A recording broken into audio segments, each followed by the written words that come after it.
Shalom saudaraku yang terkasih di dalam nama Tuhan Yesus Kristus. Selamat pagi, salam sejahtera untuk kita semua. Selamat berjumpa kembali dalam program renungan dan doa pagi hari ini. Semoga sukacita Yesus Kristus selalu menaungi hati kita sepanjang hari ini. Mari saudara sekalian, sebelum kita mendengar dan merenungkan firman Tuhan, baiklah kita berdoa kepada Tuhan agar apa yang kita dengar dari firman Tuhan dapat menjadi berkat untuk kita semua.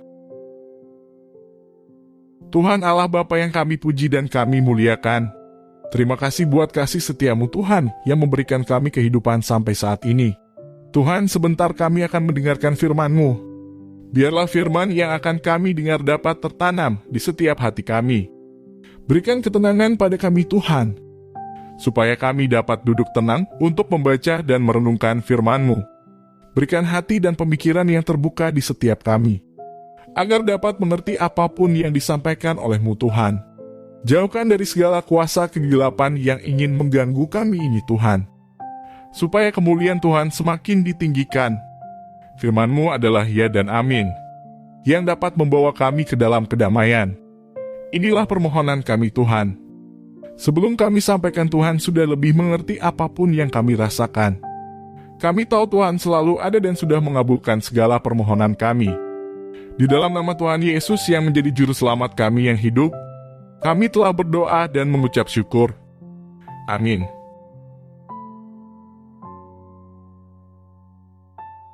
Saudaraku yang terkasih, di dalam nama Tuhan Yesus Kristus, pesan Tuhan kepada kita hari-hari ini ialah agar kita tetap tenang dalam Tuhan.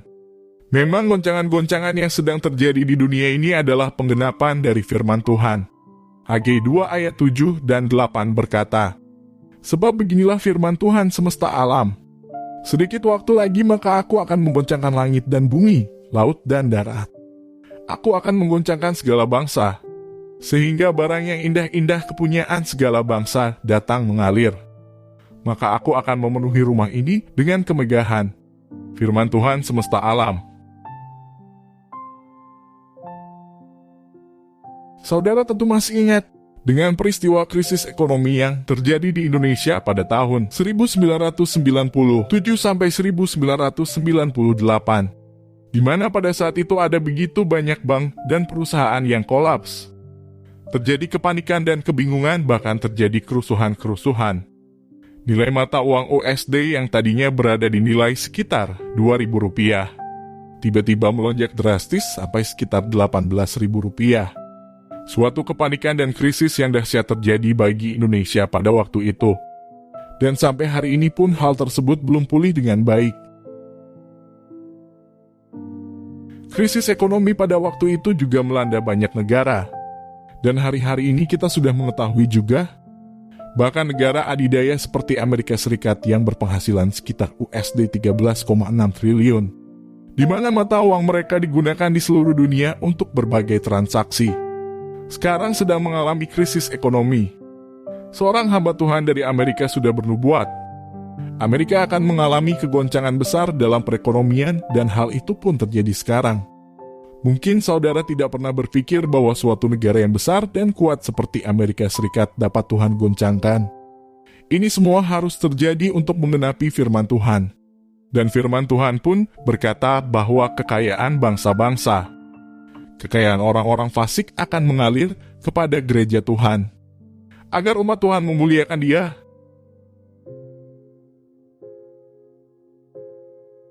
Banyak orang telah memprediksikan bahwa kegoncangan ini tidak hanya terjadi sebentar, tetapi akan terus berlangsung dan berdampak ke banyak negara di dunia. Kita tidak pernah mengerti bagaimana dengan Indonesia, bagaimana dengan keadaan bangsa kita ke depan. Tetapi bagi kita sebagai umat Tuhan, mari kita terus melakukan firman-Nya, supaya di tengah-tengah kegoncangan yang terjadi, umat Tuhan tetap kuat dan tampil sebagai umat pemenang. Ada 3 pesan Tuhan yang akan saya bagikan kepada saudara, agar kita semua dapat menyikapi dengan benar segala goncangan yang sedang terjadi. Ketika krisis tahun 1997 sampai 1998, terjadi banyak orang yang merespon dengan pergi meninggalkan Indonesia dan menuju negara-negara barat. karena mereka berpikir akan lebih aman jika berada di sana. Tapi sekarang kita melihat bahwa negara-negara barat yang kuat sekalipun mengalami kegoncangan. Sehingga kita harus mengikuti tuntunan Tuhan. Apa yang harus kita lakukan agar kita mengalami janjinya? Sehingga dimanapun kita berada, asalkan kita disertai Tuhan Yesus, pasti kita mendapatkan perlindungan, keluputan bahkan juga pertolongan dan berkat Tuhan.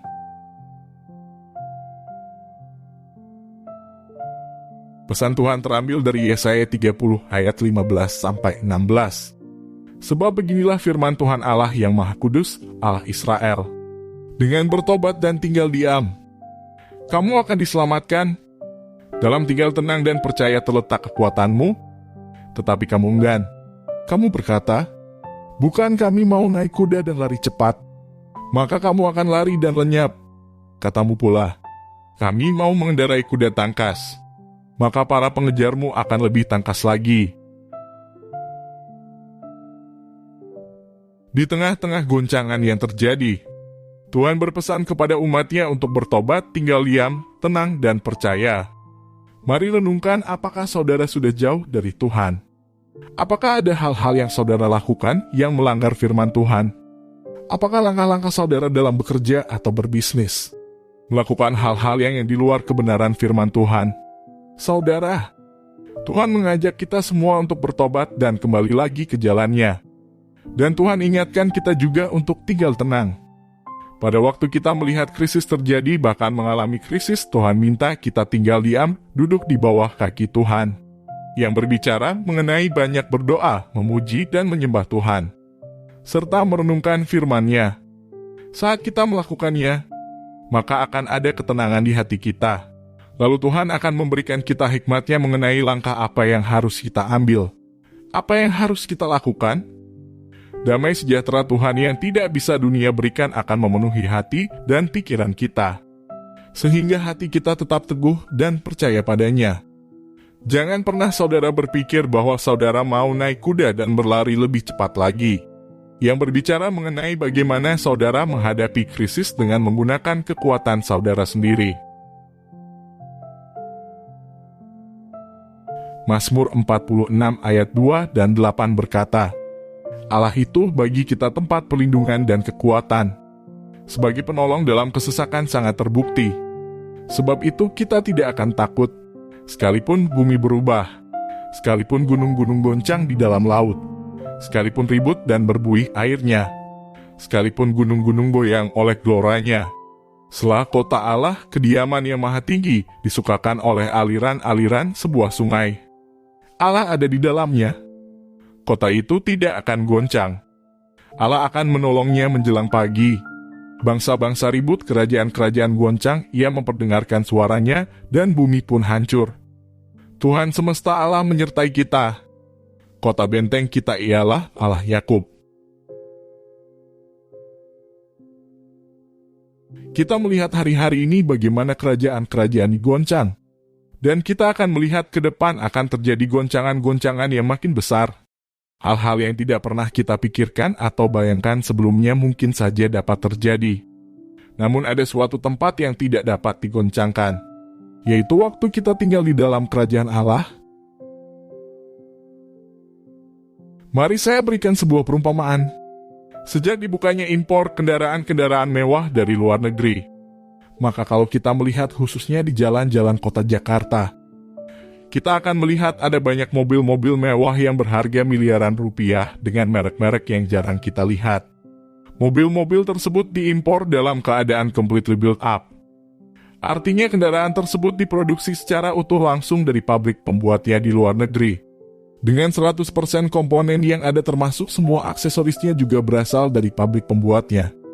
Sehingga harga mobil-mobil tersebut pun dapat berubah dengan cepat, tergantung perubahan kurs mata uang yang terjadi. Jadi jika seseorang memesan sebuah mobil yang seperti demikian dengan harga tertentu, maka jika mobil tersebut tiba dan kurs mata uang berubah, maka harga mobil tersebut pun ikut mengalami perubahan. Hal ini berbeda dengan mobil-mobil yang lebih banyak menggunakan komponen produksi dalam negeri. Kendaraan yang komponennya sebagian besar produksi dalam negeri akan lebih stabil harganya. tidak terpengaruh secara langsung dengan perubahan-perubahan kurs mata uang. Hal yang sama juga terjadi dengan diri kita. Jika saudara mau tinggal dalam kerajaan Allah yang tidak tergoncangkan, maka saudara harus memperbanyak komponen surgawi dalam hidup saudara. Apa yang dimaksud dengan komponen surgawi? Tidak lain itu adalah firman Tuhan. Jadi saudara harus lebih banyak lagi merenungkan firman Tuhan, menyimpannya dalam hati, serta melakukannya dalam kehidupan saudara. Sehingga goncangan boleh terjadi, tetapi saudara tidak akan tergoncangkan. Seorang hamba Tuhan berkata kepada saya bahwa kekayaannya telah menyusut sebesar 30% akibat krisis ekonomi yang terjadi ini. Bahkan seorang jemaat berkata pada saya bahwa ia telah kehilangan lebih dari 20 miliar rupiah akibat krisis ekonomi ini. Namun mereka berkata kepada saya bahwa mereka tetap berpegang kepada Tuhan dan tidak tergoncang dengan segala keadaan yang terjadi. Inilah contoh orang-orang Kristen yang memiliki lebih banyak komponen surgawi dibanding komponen duniawi. Namun jika hidup saudara lebih dipenuhi komponen-komponen duniawi, maka ketika dunia digoncang, saudara juga akan ikut tergoncang. Saudara masih ingat apa yang saya sampaikan mengenai pandangan Tuhan mengenai Mamon? Yang pertama, Mamon adalah tidak jujur. Lalu Mamon juga tidak dapat menolong masa depan kita. Lalu Mamon juga adalah hamba yang baik, tetapi majikan yang jahat. Artinya kalau kita tidak menjadi hamba uang, maka uang akan menjadi hamba kita, sehingga ia akan menjadi alat untuk melakukan kehendak Allah melalui hidup kita. Jadi mari kita lebih banyak lagi menyimpan firman Tuhan dalam hati kita, serta melakukannya sehingga hidup kita tidak tergoncangkan. Belakangan ini saya mendengar begitu banyak komentar dari para pengamat ekonomi, baik dari luar negeri maupun dari dalam negeri, yang mengomentari krisis ekonomi yang sedang terjadi di Amerika, serta dampaknya bagi dunia. Mereka memiliki berbagai pendapat yang berbeda. Namun dari berbagai pendapat yang berbeda tersebut, para pengamat ekonomi ini sepakat akan satu hal yang menjadi akar dari krisis ekonomi ini, yaitu karena orang-orang telah menjadi begitu serakah. Firman Tuhan dalam Kolose 3 ayat 5 dan 6 berkata, "Karena itu matikanlah dalam dirimu segala sesuatu yang duniawi, yaitu percabulan, kenajisan, hawa nafsu jahat, dan juga keserakahan yang sama dengan penyembahan berhala. Semuanya itu mendatangkan murka Allah atas orang-orang durhaka." Tuhan begitu muak melihat keserakahan manusia yang tidak pernah merasa cukup, sehingga melakukan segala macam tipu muslihat dan kecurangan hanya untuk mendapatkan keuntungan dengan tidak mempedulikan orang lain. Tuhan juga mau kita senantiasa mengandalkan Dia dan memohon pertolongannya. Mazmur 91 ayat 15 berkata, "Bila ia berseru kepadaku, aku akan menjawab. Aku akan menyertai dia dalam kesesakan. Aku akan meluputkannya dan memuliakannya. Waktu guncangan datang, mari kita berseru kepada Tuhan." Dan Tuhan mendengar seruan umatnya yang berseru dengan iman dan dalam kerendahan hati. Tuhan Yesus memberkati kita semua. Demikianlah firman Tuhan pagi hari ini. Semoga firman Tuhan hari ini dapat menjadi berkat untuk kita semua. Sehingga waktu goncangan datang, mari kita berseru kepada Tuhan. Dan Tuhan mendengar seruan umatnya yang berseru dengan iman dan dalam kerendahan hati. Marilah saudaraku, sebelum kita memulai aktivitas kita pada hari ini, baiklah kita berdoa kepada Tuhan supaya lawatan Tuhan selalu menaungi apapun yang kita kerjakan sepanjang hari ini, dan bisa menjadi berkat untuk kita, bahkan orang di sekitar kita, supaya nama Tuhanlah yang dipuji dan dipermuliakan. Terima kasih Tuhan atas firman-Mu yang Engkau berikan pada kami. Kiranya apa yang Engkau firmankan bisa kami tanam di hati kami masing-masing, dan kuatkanlah kami untuk melakukan apa yang Kau firmankan, sesuai dengan kehendak-Mu. Biarlah perkataan-Mu menyegarkan jiwa kami, menghidupkan hati yang lemah dan lesu, dan membangkitkan harapan dan kasih.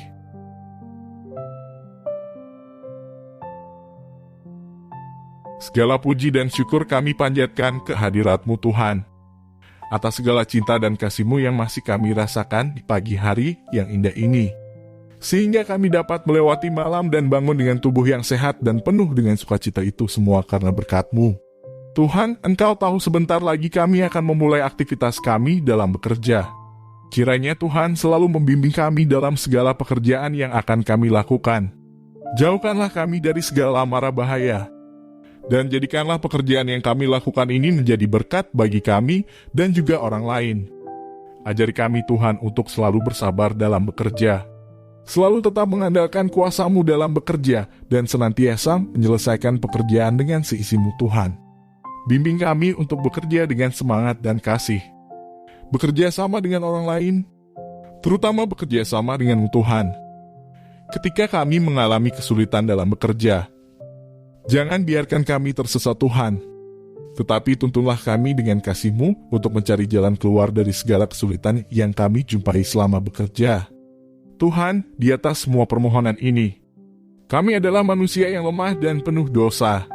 Kiranya terlebih dahulu berikan kami pengampunan Tuhan, agar kami layak disebut sebagai anak-Mu dan layak memohon dari-Mu Tuhan. Pada kesempatan kali ini, kami juga ingin memohon supaya Engkau menjaga bangsa dan negara kami ini.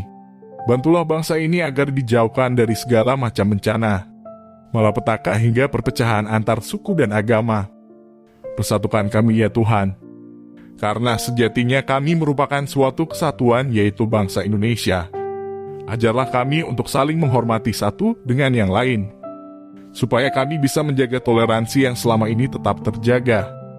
Kami juga mendoakan seluruh pemimpin bangsa ini, agar selalu diberikan hikmat dan kebijaksanaan dalam memimpin negara ini.